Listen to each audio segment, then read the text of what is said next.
Guys, so I'm rescaping the 55-gallon aquarium, the freshwater, and I went to the pond, something pond store. I'll have to look it up real quick, in Dunedin. Beautiful place. Got some great dragonstone for $1.50 a pound, and then for about 40 bucks I found these two great pieces of driftwood.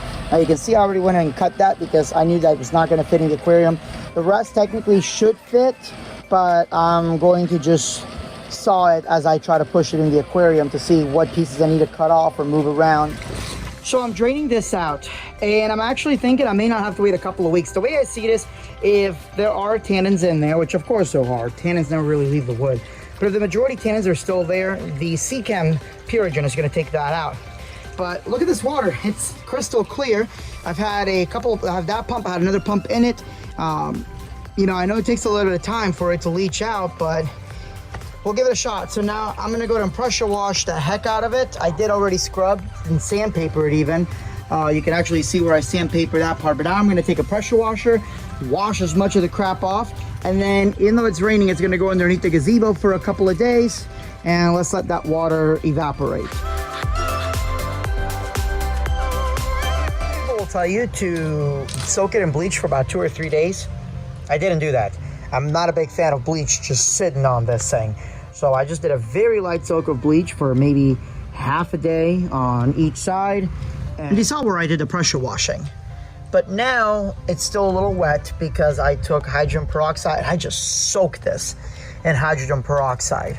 And that should really kill a lot of the superficial fungus and everything that's on there. In reality, fungus is still gonna grow, but the snails and other critters will wind up eating any of that fungus. So it's really about getting rid of any toxins that may have sat in there, but I really doubt there's much left. Look at this beautiful color too. That's not a fish.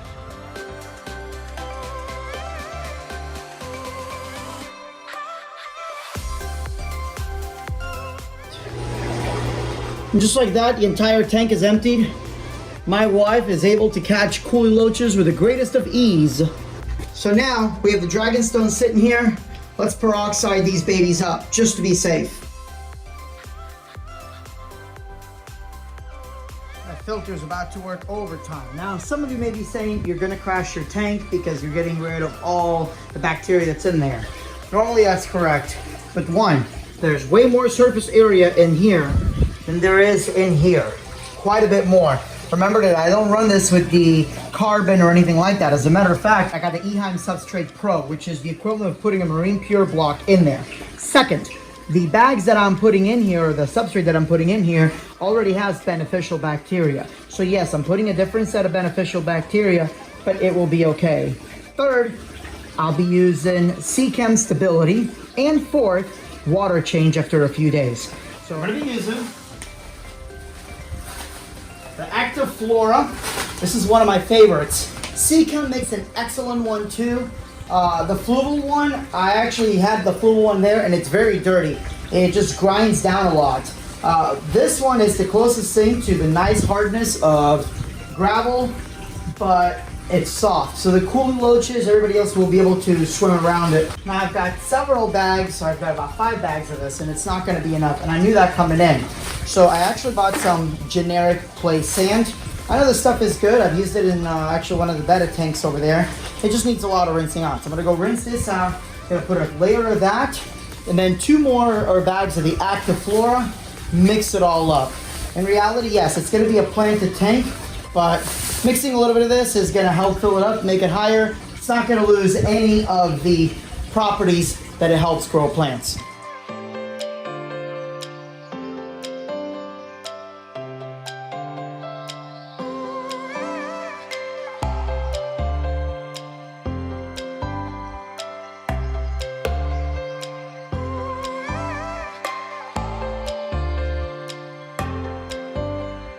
The idea is to make this look very woodsy without it being black water. And I really think the best way to do that is with a nice top layer of the Eco Complete red substrate.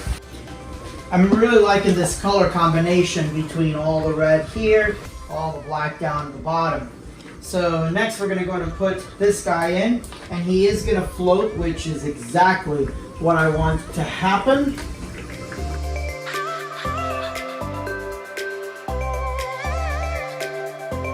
Hydrogen peroxide, and just mix it in with the plants, not the fish, the plants. Let's get rid of that algae.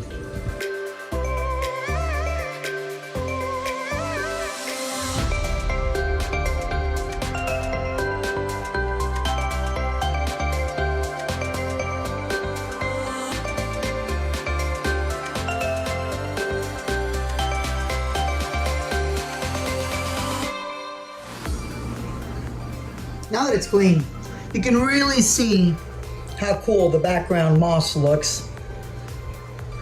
And it's just incredible how the fish are reacting to it. I mean, it's not just a new environment for them, it's a healthier one too. And the difference is just insane. A lot more hiding spots really for each individual fish, whereas before there was a one hiding spot here, one there, and one here. But now there's one here, there's one there, there's one in there, there's one behind there, another one there. So they'll be able to claim their own little spots if they choose to. But at the same time, there's a lot more flow, a lot more swimming space, and they definitely seem happier overall. So again, just to go over, there's a driftwood here, there's the dragonstone, the substrate with the red on top, which I really think sets it all off, and then these massive anubias. That's just out of one plant, and it's just growing like crazy. And then Amazon swords. So hey, thanks so much for watching. Hope you enjoyed it. If you have any questions, comments, etc., leave them down below. Make sure to subscribe, thumbs up. Have a great night, and God bless.